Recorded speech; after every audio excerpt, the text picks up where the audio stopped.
let these SOBs in the White House and everywhere else, because every country has their own puppet masters. You know what I mean? An agenda. Yeah, let them fight it out, man. Like I say keep lock me them out up in of a it. room and let them beat it out. But leave the rest of us alone. Because Like, I don't feel that way about my neighbor. I don't feel that way about my neighbor. These are the greatest people around me. They're wonderful. And people are people. And every once in a while you run into a nasty.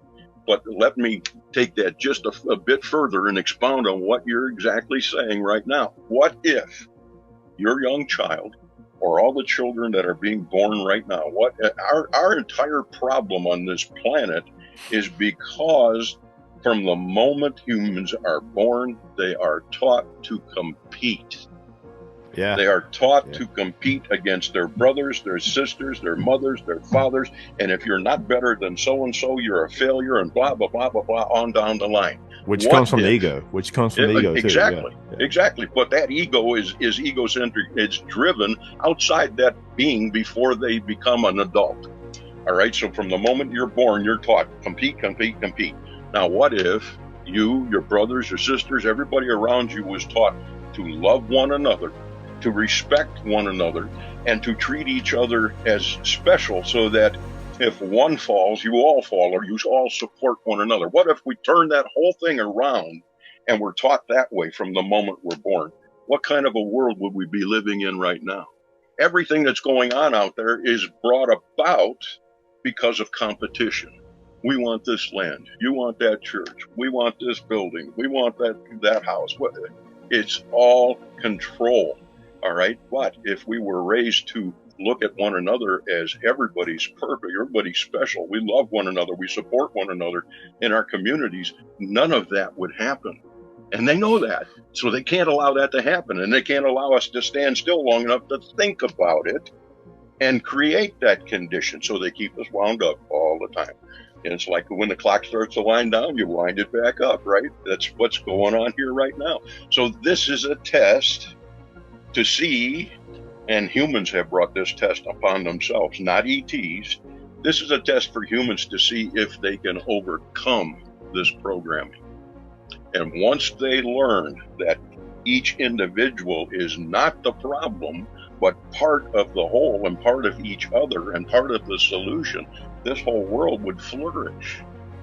My concern, my family's concern, other ET's concern is, will we get to that point before it's too late? They've got us all wound up right now with what? We're a few seconds away from midnight on the nuclear clock. Every minute of every day, we're all sitting here now like, when I was a kid, we were trained to hide under a desk, okay, when the nuclear bombs fell, like that was going to do a lot of good. But nonetheless, it was always something to keep us frightened of our neighbors. The Russian people are beautiful people. I've been there. Fear is the ultimate tool of control. Yeah, it is. It absolutely is. You know that, and you can see what I'm saying. You understand this, but sometimes it's hard. But even I'm human too. Absolutely. You have desires and needs, and sometimes it's just programming. It's fear programming, and exactly you know that. But sometimes sometimes you get caught up in this hamster wheel, and you know what I mean. And you got to step back. My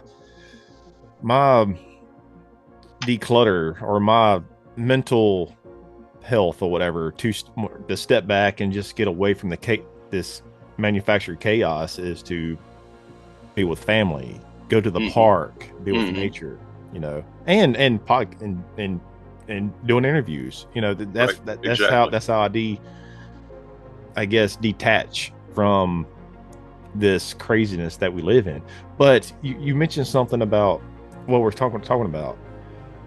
We all need to unite, yes, and we need that utopian type society. But the thing is, how can we unite and have that utopian type society without the 1% taking control and pushing their own narrative and agenda, and to where we're just back at ground zero again, and to where we're controlled? Because isn't that what's happening right now? I mean, You see, as you say, they're pushing the right buttons. They're not forcing us to do these things, at least in most cases. but they are controlling the situation enough for us to react that way. Now, it's often been said, and is true, that what you think about is what you create. And the first thing on people's mind every morning when they wake up before they're going to work, have their cup of coffee, listen to the news on the way to and from work or otherwise, is all of this negativity. Okay?